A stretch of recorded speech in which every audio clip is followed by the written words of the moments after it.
by Sue Minahan. Welcome to Talk Cosmos, the show where Sue Rose Minahan and her panel of guests bring you leading-edge astrology conversations through a journey of soul growth patterns connecting astrology's energetic cycles.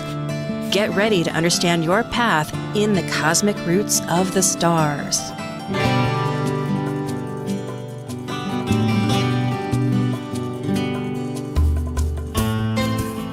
Hello, I'm Sue Rose Minahan, host of Talk Cosmos, leading edge conversations.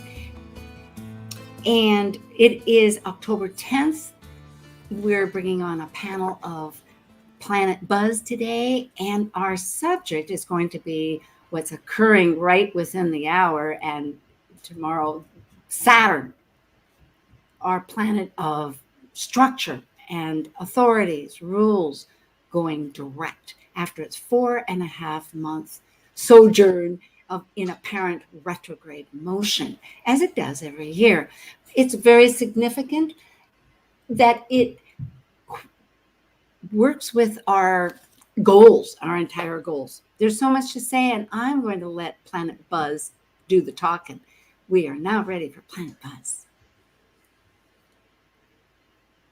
Focusing on planetary ecliptic orbital cycles and planetary pairs called synodic cycles connecting the planets at the same degree that begin our relationship, these are the members of Planet Buzz.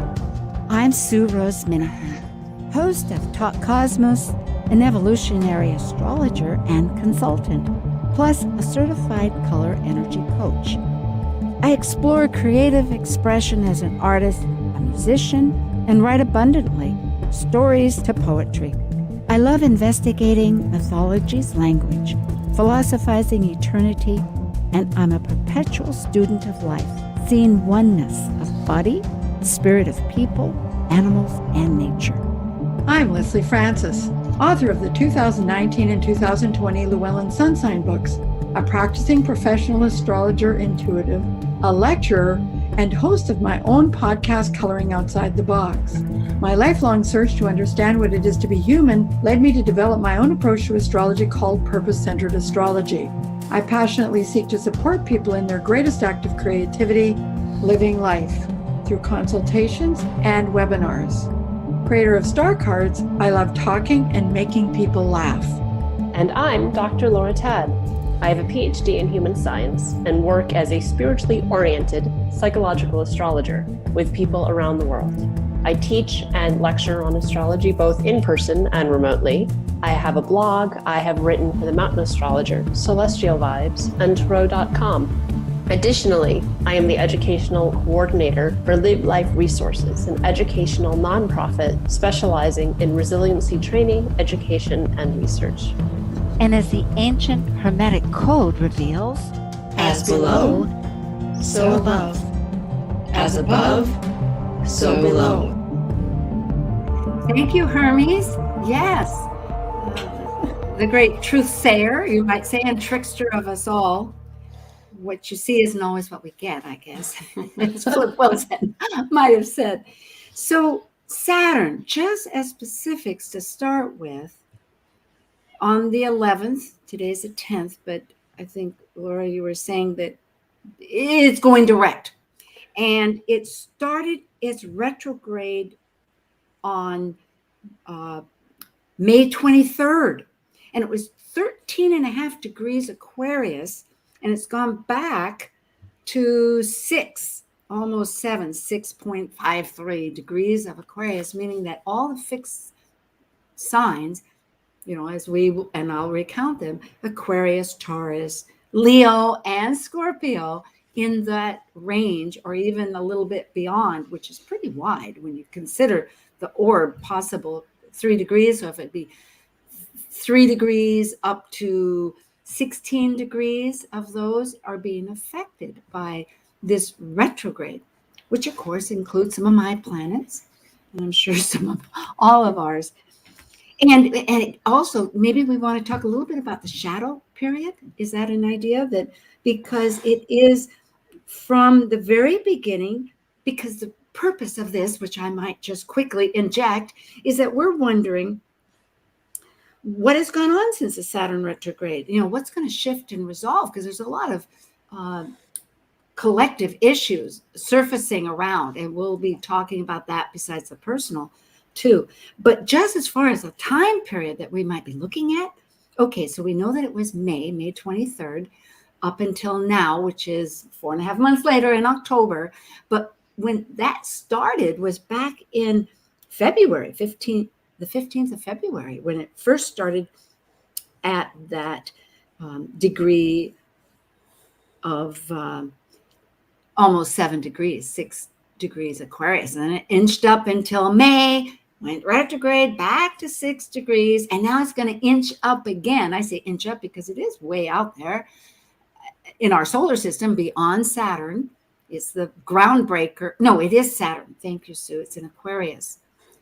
Gosh, I'm way out there and I got lost with myself. Please forgive me. Anyway, it's Saturn, our timekeeper. And Saturn is going to complete its orbital path to once again visit finally 13 degrees and 31 minutes to be exact in Aquarius on January 15th. So the entire process takes about a year, which is pretty routine. But it means that the first time we encounter events, then we recalibrate them or digest them. I know the cow has 3 stomachs. It takes a lot of cutting, cud and digesting. And gosh knows, with all the planets having been retrograde and slowly going forward with our motion, there's so many activities happening, which we can talk about. So then again, hopefully we'll have time to kind of see how it could play out. So does anybody want to talk about this shadow path or anything like that by itself? Maybe? No? I kind of covered it, did I? Well, go ahead, Leslie. no, you go ahead, Laura. Well, I tend to, the way I explain shadow periods to clients and even to part of the retrograde is like when you're sweeping, right? And so you sweep up the dirt and then you have to do another pass and then you do a final pass, right? And so that's part of what we'll be moving into after tomorrow, where, so today Saturn doesn't turn direct, but it stations, right? So it appears that it's standing still. And because it's Saturn, it's for a few more hours than with Mercury. It's a couple of hours, right? It's like 3 hours when Mercury stations. But Saturn, it's like almost a day that it appears that it's not moving at all. And then it starts moving forward. But so these shadow periods it's like we haven't, whatever with sweeping, whatever was going on that first pass, we have to revisit.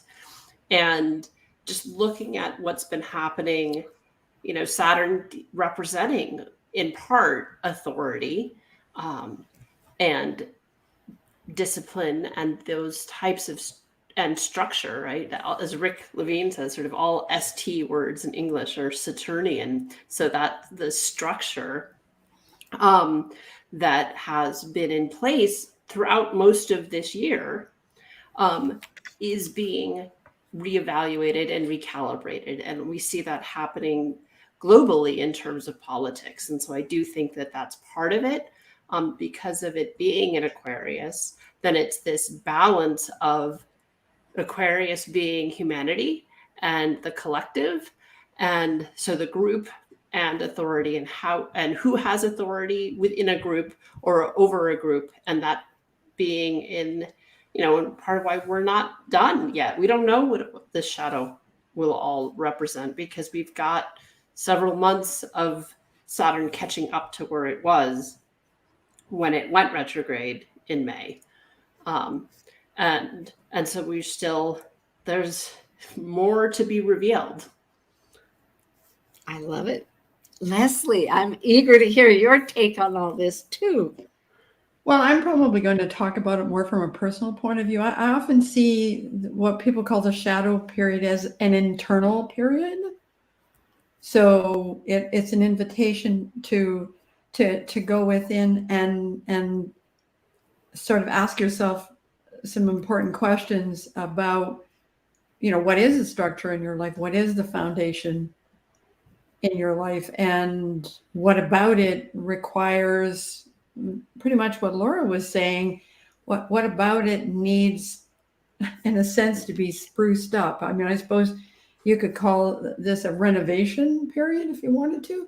And that applies both physically, both externally and internally. So when I'm talking about it from an internal perspective, I'm talking about our personal experiences. And we're going to find that often what we see externally in the world may very well mirror what's going on inside us, the back and forth about, and in lots of ways, what's real and what's not. We've had, since January 2020, a lot of back and forth about what's real and what's not. And of course, because Saturn is the ruler of the third dimension, the gravity and all the things that go along with being in a physical body, there's been a lot of tension around, again, what's real and what's not.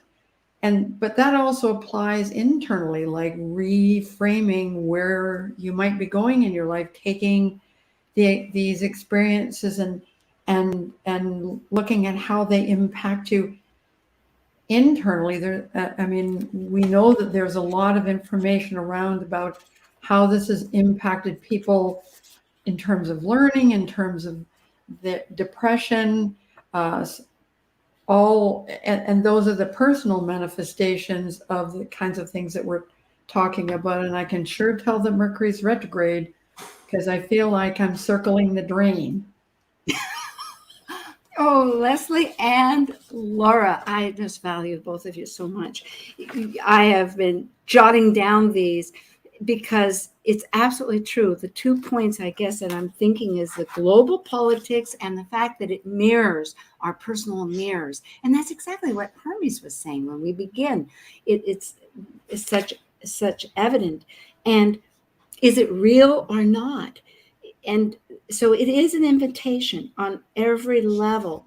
It is so true. So here we have, yes. And I do think, part of it, just thinking back. So the last time, the last series of Saturn being in Aquarius 28-30 years ago was essentially the invention of the internet, right? That's when that technology really was on board for the masses, right? Versus, just being used by the military or small, pods of people, but really available to the collective at a global level, and the World Wide Web birthing out of that.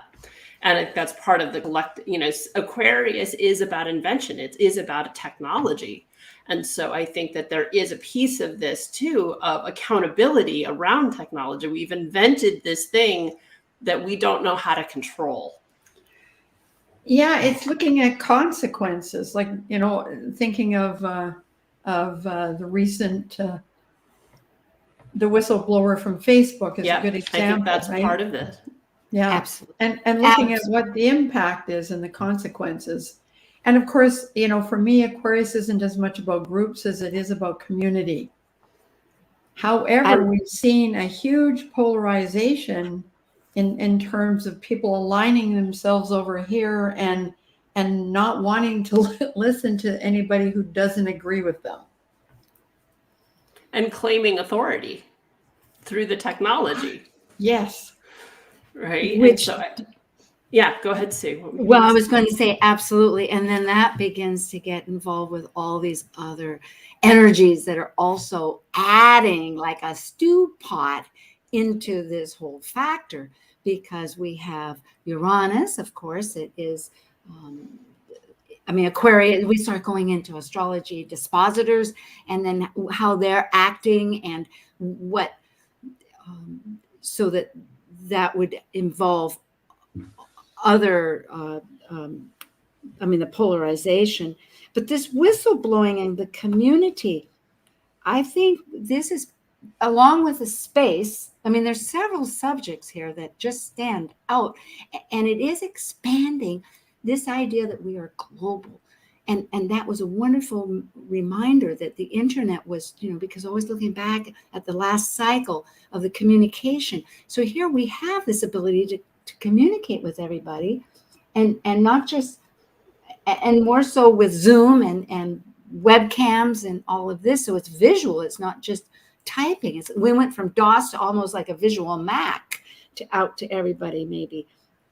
But my point is that the virus started to unite us in a uncomfortable way, and still is, we might say, but a necessary health, that has its own.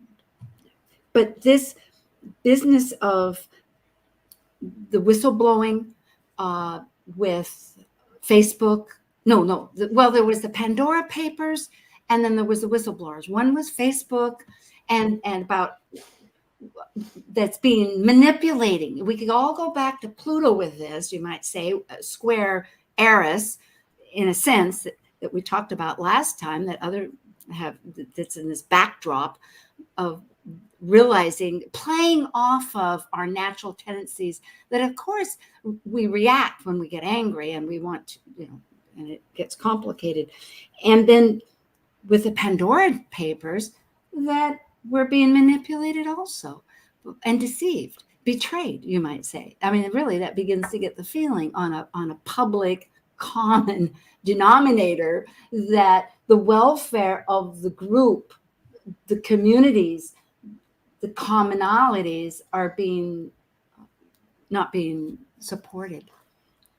Well, what could be more Plutonian than finding out about people evading taxes? Exactly. Yes. Yeah. And with Uranus in Taurus, the sudden one in value-oriented Taurus, yes, and money. Yes, exactly. But the beautiful thing is, all of this is, if we step back from the picture, looking at reasons why we are becoming more connected globally, which has its issues too, but it's just a factor. We have this Earth that we're all concerned about. Hopefully, that the environment is not quite, it needs help, needs a lot of help. Well, and also the recognition that, because Aquarius is a lot about tolerance, about accepting the multiplicity of peoples and, everything that we sometimes use to define ourselves. And then we realize that, in order to be a community, we have to go beyond what defines us and understand what defines other people. Does that make sense? Absolutely. It's all air, and it's related in that grand trine with Libra, which is self and others in comparison. Understanding, it's not just partnership. It's like, who am I related to that, and am I projecting, and are we complementing, or are we are polarized? There's all of that. So yes, it does make a big difference. And Laura, you had mentioned too about, as we were preparing for this, about Britain, Brexit, and I think Brexit, thank you, which I learned. I was wondering, what does that mean? It means Britain exiting the EU, the European Union. Yeah. Union, thank you. And of course, we know that it was a 50-50 split, pretty much like the polarization that we're all experiencing globally, it seems. And the Brexit saga has been years, right? I mean, they held the vote with Mars retrograde, and when I saw that, I was like, "Oh, this is not going to go smooth." But when it passed, Mars was retrograde. But what's been showing up more recently, so we've been hearing here in the States, and probably you as well, Lesley, in Canada, right? There's chip shortages and material shortages and product shortages because so much is manufactured in China and so many plants, even lumber in the States was way back ordered because all these mills shut down in 2020. And now we're showing, and it's showing up in the States now too, a shortage of gasoline, or petrol, as they call it in the UK. And gas prices in Georgia just jumped 20 cents a gallon, like in the last week. And what's happening in the UK is not, and it's true here as well. So the prices are going up and the shortages are not because they are there's a shortage of supply, but a shortage of truck drivers to get the gas to the stations. And in the UK in particular, part of the problem has been the pandemic and people quitting their jobs. And so they don't have as many truck drivers. But it's been compounded by the fact that something like 20 or 30 of the 100,000 truckers they lost in the last year and a half were not British citizens. So 30,000 of them were Europeans who can no longer work in the UK because of Brexit. I do remember reading something about this. Wow. It is so intriguing to see how the bonds that would tie, which is very eighth house. Well, I think to myself of the nodes right now, the lunar nodes that are still leaving as they're in the last couple, until middle of January.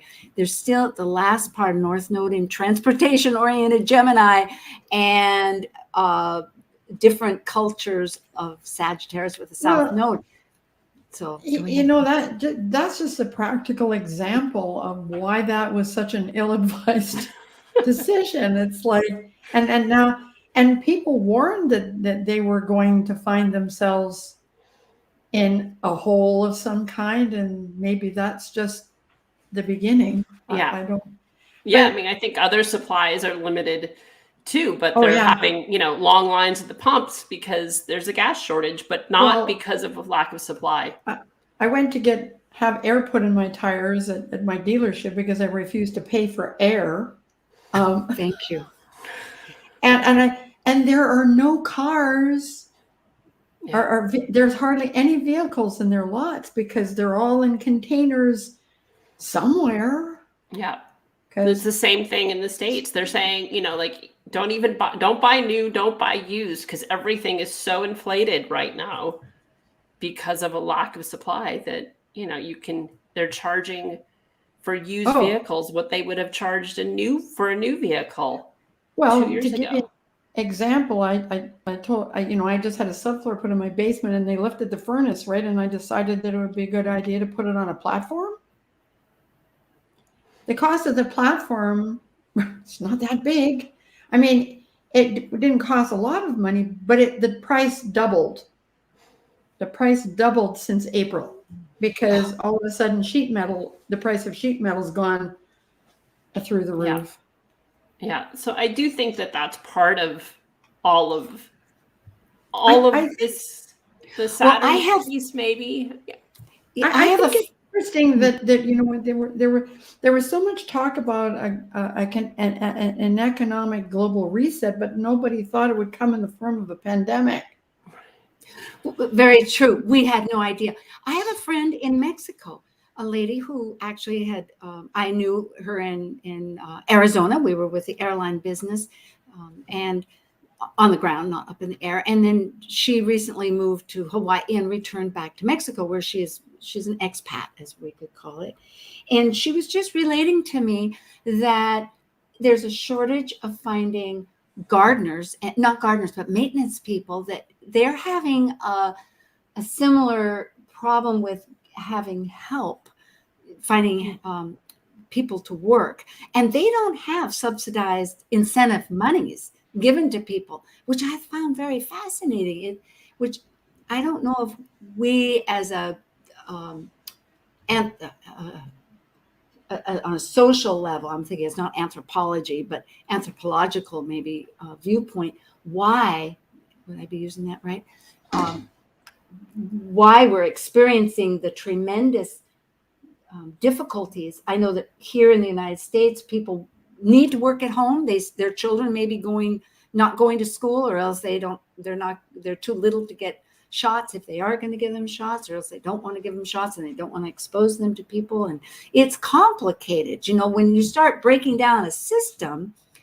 And Saturn, our timekeeper that likes things regular, is in this let's break the rhythm Aquarius, because it is a very irregular planet on its side going backwards. Yeah, it's tricky.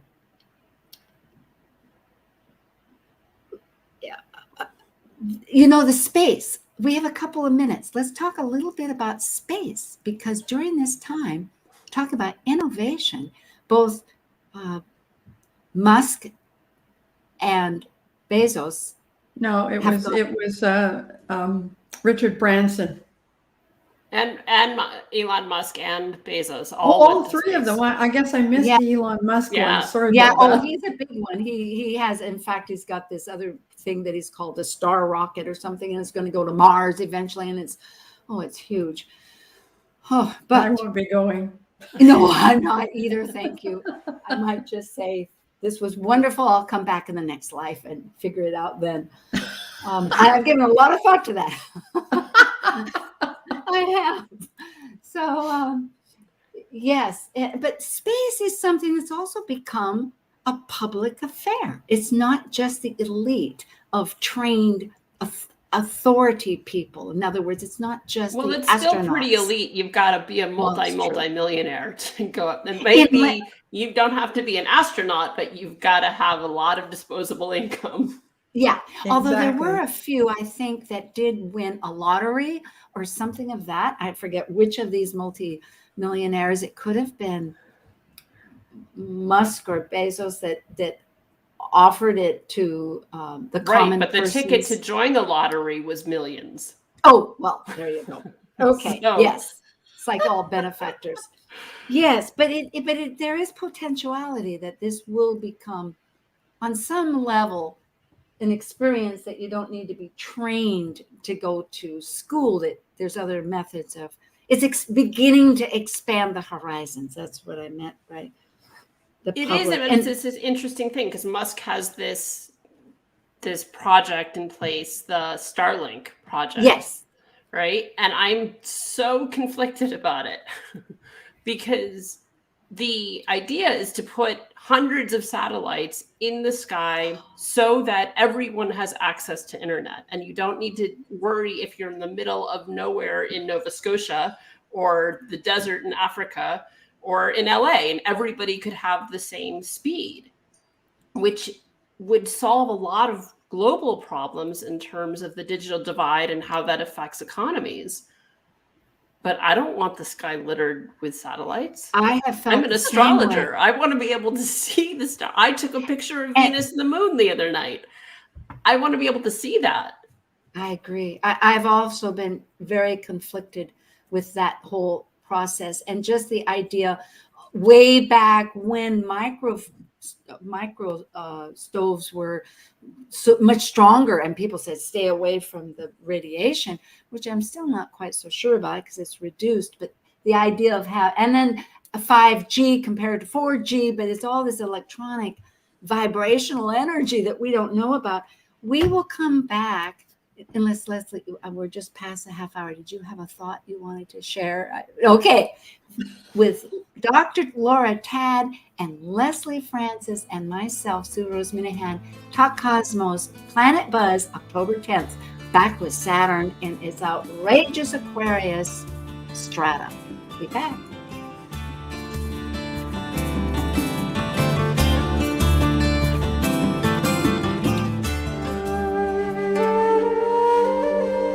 While we take a break from this week's edition of Talk Cosmos, let's take a look at this cycle's archetype.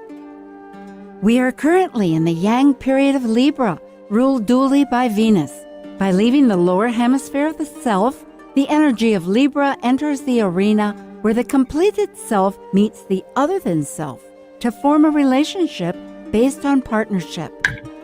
As a cardinal air sign on the descendant angle, represented by the equinox of equal light, Libra's energy learns through comparison and relationships, with the intention to integrate duality and polarities.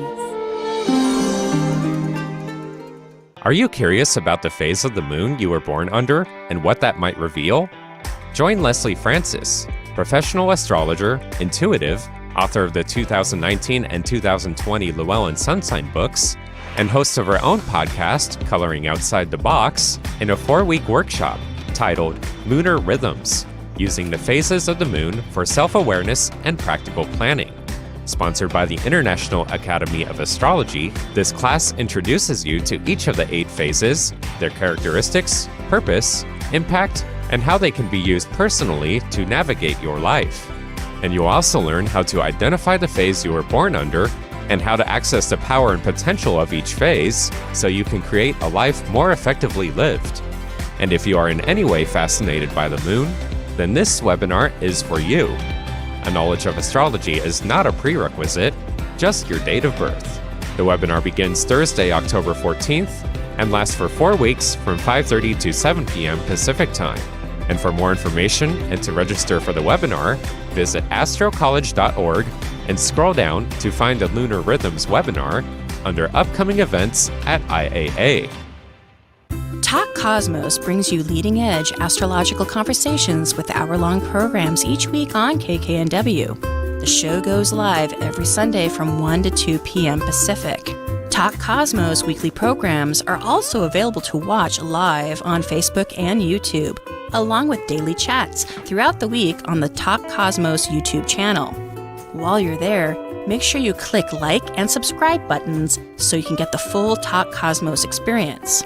Or, if you'd rather listen to the show archives with audio only, the entire podcast collection since 2018 is available on most podcast carriers.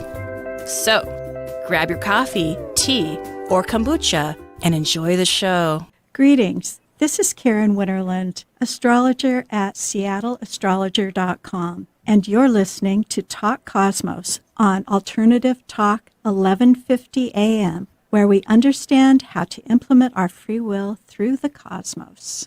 Alternative Talk 1150, online at 1150kknw.com. Well, hello. This really will usher in, after that wonderful ad about your class there, Lesley, how, in fact, I'm going to bring up the chart because let's talk about where this is in our own charts and how we maybe are seeing it manifest. Yes, thank you. Thank you so much. I'm not doing 2 things at once very well, am I? Okay, here we are. Now, this is the chart as of October 11th, for those on the podcast, 2021, in the evening at 10 o'clock, 17 minutes in the evening, p.m., Eastern Daylight Time. So this is when Saturn goes direct. Is that what you've brought it up for instead of right now? Yes. So people are not confused. Today is the 10th. We're looking at the 11th because that's when Saturn goes direct. Thank you very much. Thank you. Yes. So, and I could have done it on well, that's fine. That's what it is. So we'll pull this up for a while. As far as Lesley, perhaps let's start with you. Put you on the spot. But Why are you picking on me? I know. Well, here it is in the 11th house. Saturn. We're talking about Saturn at this point of direct. And of course, it's in the 8th house here. So I don't really know if this is maybe I'll stop sharing at the moment. It's a valid chart if you're looking at the state of affairs in your country. In the United States, that's a valid chart. Yeah, but we'll go back to that then. Let's just talk about where it is in our charts. I was just, because I hadn't looked at it. I was just looking at it to see what kind of relationships it had with the other planets. But we can do that after. We can. Yeah. Apparently, Mercury is getting on my nerves again. Well, I apologize. I understand. We are in Libra, and it is that. With Venus, it's a complicated thing. I've thought, and I'm going to diverse. If we go into the complexities of astrology, it is a matter of looking at different energies. And when it comes to Libra and Taurus with Venus, because Venus rules both of those, they are not one's relationship with other, but I'm beginning to lose my train of thought, darn it. But the point is, it's not clear. Go ahead, Laura. I was just going to say, just for Lesley, as you're thinking about how it's manifesting in your chart, Venus and Saturn are sextile, is one of the closer. It's not aspecting a lot very tightly, but with Venus, it'll be 5 Sag tomorrow. And then So it's an applying sextile then. It's an applying sextile. Well, that usually gives it more weight because the energy is still building, which is nice. And I don't Ming. Yeah. That means it's a little further, a little more of an orb that's the closest aspect. I'm talking over top of you. My deepest apologies. Oh, no. Okay, let's regroup. Okay, I will start off with my chart. Okay, and then we'll go further from that. Yeah, and it is in my 5th house.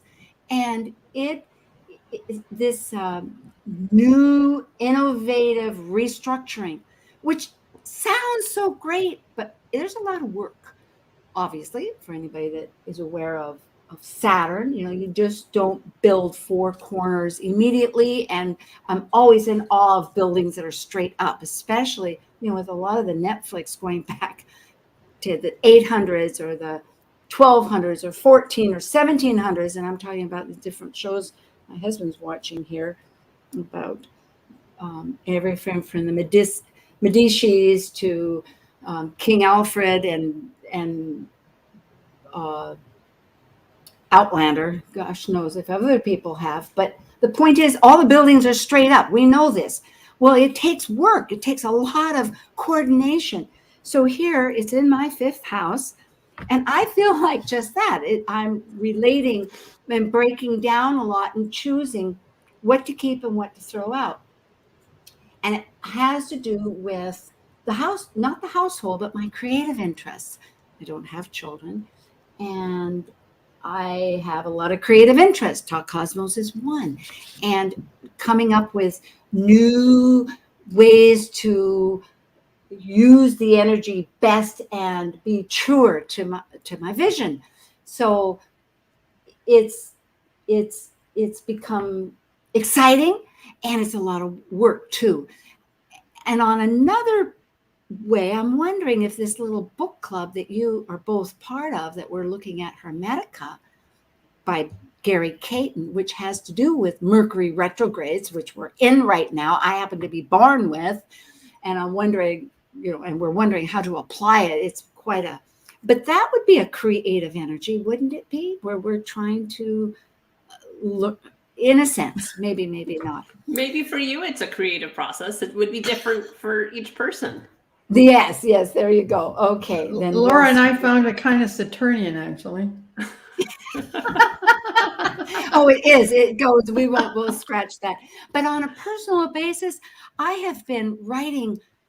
Oh my goodness. I've been writing ideas with what to teach. I've been writing about what to have for a retreat. I've been writing poetry. I've been writing stories. I've been writing a great deal, and also trying to figure out how to restructure some of my open slots with Talk Cosmos on different subjects. And I think one of them is to go a bit about global and power, and we'll see what happens. Anyway, it's a lot of work in progress. So, and that's a Saturn thing. Yes, it is. So now, Dr. Tadd, Laura, perhaps you'd like to go next. Okay. Okay. Well, Saturn, it's in my 2nd house, but it's been in my 2nd house for a long time, because I have a 12-degree Capricorn cusp of the 2nd house. So since Saturn got halfway through Capricorn several years ago now, it's been in my 2nd house. So that's not a new experience. So it's more sort of reflecting on the Aquarian piece that's only been this year, and it doesn't get out of my 2nd house till it is almost out of Aquarius.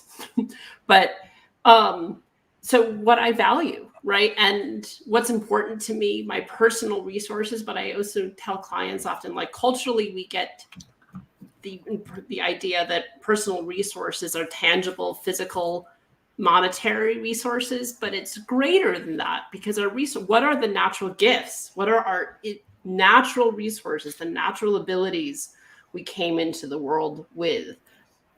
And that all has been getting really sort of reconfigured and reinvented for me, really. And it's interesting to think since June.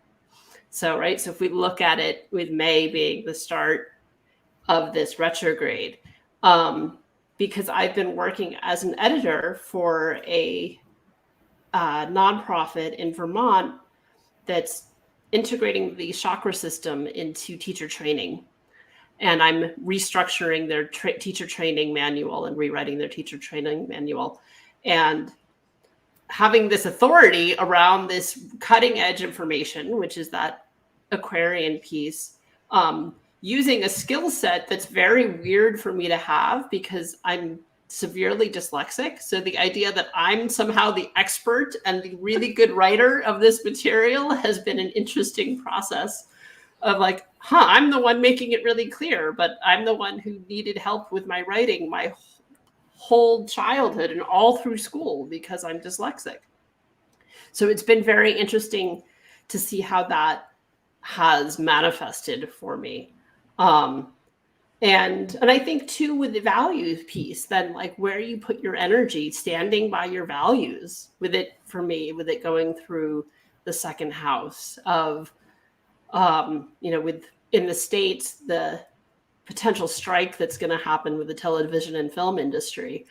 And I actually feel really excited. I think it's awesome. Every union is banding together. I think that's amazing. And that's part of my value system, being like, the collective is taking, that could be part of this, the group, the collective owning their authority and coming that, you could see Saturn Aquarius as union power potentially. And so that, and I have people, friends and family that are part of the television film industry unions. And so seeing how that affects them, and that, I don't know how much of that but possibly just because of it being my values that it is playing out in that way. Thank you. That's very clear. Second house resources and values. Absolutely. I was thinking mine was fifth with creativity of also on a collective. Lesley, I know you started with your foundational floor, which is true, which is very symbolic, as we had talked about, and you could expand on that if you want, but also about teaching for this new, if that relates to somehow with it, because you've always been a teacher. I've taken your classes, a few of them, as I've taken both of yours. Yeah, but there is actually, one I would that, agree with that, but carry on. Yeah, but that wonderful class that was just advertised with the International Academy of Astrology, which by the acronym kind of goes like what? But anyway, yes. Hey, I'm trying to do, well, of course, like Laura, I've had Saturn in the same house for quite a long time because I have 16 degrees of Capricorn on my sixth house. And when it's stationed to go retrograde, it was within about 1.5 degrees of my natal moon and a couple of degrees of my descendant. And then, so there was the energy that felt like it was going to move forward, and then it backed up. And so this year has been really a lot about, cleansing, healing, reorganizing. And in order to get the subfloor done in my basement, I had to clear out a whole bunch of stuff. The mobile paper shredder, I donated 8 boxes of paper. The mobile paper shredder. I had stuff going back to when I was in high school, but it wasn't, I had everything from high school. I just had bits and bobs from all parts of my life. I came across my divorce decree. All kinds of interesting things surfacing because Saturn is in a Capricorn, that can also have as much to do with time past, right, as the moon. Tradition, yes. And the other thing I found is that energetically, my energy has been up and down like a yo-yo. I agree. Lot of fatigue. And then of course, because it's in the 6th house, and interestingly enough, I have Saturn in Virgo anyway. So sometimes you know, if anyone's listening and you know astrology, you might want to look at where your natal Saturn placement is just to get some further information. Well, mine is in the 2nd house. And so so interesting things have shifted in terms of how I see myself, what my values are about me, how I value myself. Mm-hmm. Because the Saturn stations to go direct, it's within a couple of degrees of my natal Venus. And so it's been a very complex year in pulling a whole bunch of different threads together in it. And yet it's, you know, it's funny because I joined the board of IAA and got a lot and have received a lot of respect for my areas of expertise. And so being able to show my mastery and express that part of me, but also to take on more work. Thank you. And Right? let's acknowledge what IAA is. It's International Academy of Astrology. And it is the oldest school. Yeah, it's the oldest online astrological school that offers, and they offer a comprehensive certification program. I'm just giving a little plug here. And soon my compatriot Laura will be teaching for IAA. So Yes, in January. Yeah, so I'm very glad to counseling make that astrology. acknowledgement. And this is, in a sense, isn't this amazing to consider that so many aspects are repeating, like you said, not just the present, but way back, because Saturn, which is the natural ruler of Capricorn, you know, which is the structures, as I say, it just takes a long time to build a structure. You know, we have our skeleton system as a baby and it grows, but we have the 4 stones foundations of a building. You know, so it goes, and it's tradition. It goes way back. Why do we have tradition? Because they repeat and repeat. Go ahead. I just wanted to say that I think the subfloor in my basement is a perfect symbolic symbol of what the cycle is about. In other words, I did a lot of cleansing, but I built on stuff on who I am. It's not a case of starting afresh. It's more a case of paring away the things that don't work for you anymore, so you can build something new on top of who you truly are. Authenticity. I hear that in all 3 of us, and I love it. And I think as we conclude in the last part, that really is the message, to decondition, because Saturn is conditioning. You know, it's a necessary ingredient in order to prepare and we're getting reconditioned, you could say, through all of this collective mundane situations and personal that relate, just like Hermes, from the exterior to the internal and the internal to the exterior. I mean, it relates in many and I ways. think too, I mean, Saturn's about discernment, right? And so as you're cleaning out your basement, you're discerning, you're you know, that sort of keep, throw out, shred, donate, sell, right? Those piles that we all create when we move or clean out a closet, and discerning, okay, what is of enough value that you hold on to it? What's of value that you could sell, but you don't want it? What's not of enough value to sell, but it would be okay, good for somebody, right? Like, that's part of that discernment that I think that's part of this period too. And and collectively, like, or for the community, for society discerning how we're going to move forward, right? That's perfect.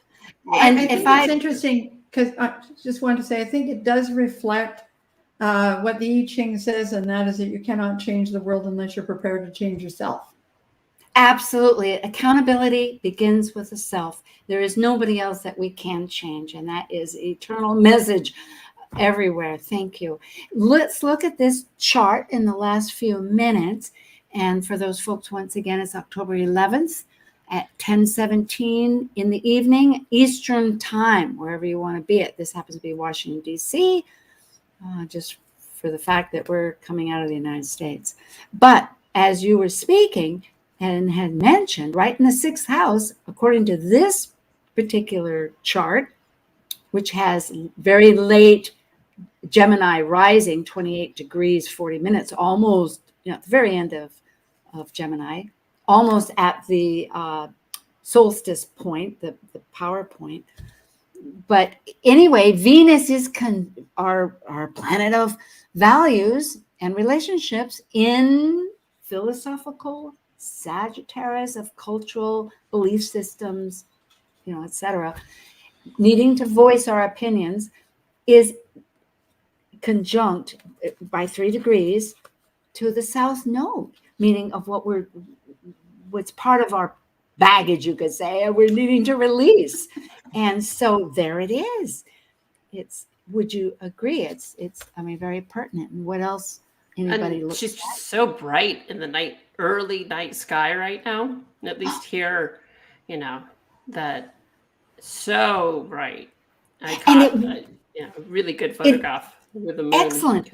And it would be that. Thank you, Laura. I'm so glad to hear that. I've not been seeing it. We've got the VOG back again. And besides that, the time of year is hot in Hawaii. And so there's more clouds. We had clear skies, but not lately. But if we look at this chart, and I've learned to see this through Gemini Brett, with his teachings and people, is that because it's in the 6th house, if we go in the primary direction, which is how the Earth rotates, it's not around the sun, but just rotates. Venus is going clockwise, right? And so it would be, and the horizontal line is the horizon. So because it's in the 6th house, it means the sun has set and it's within the dusk time, or it's in the evening, early evening time. Right there, you can see it in the chart. So thank you. Thank you for that. I'll start looking.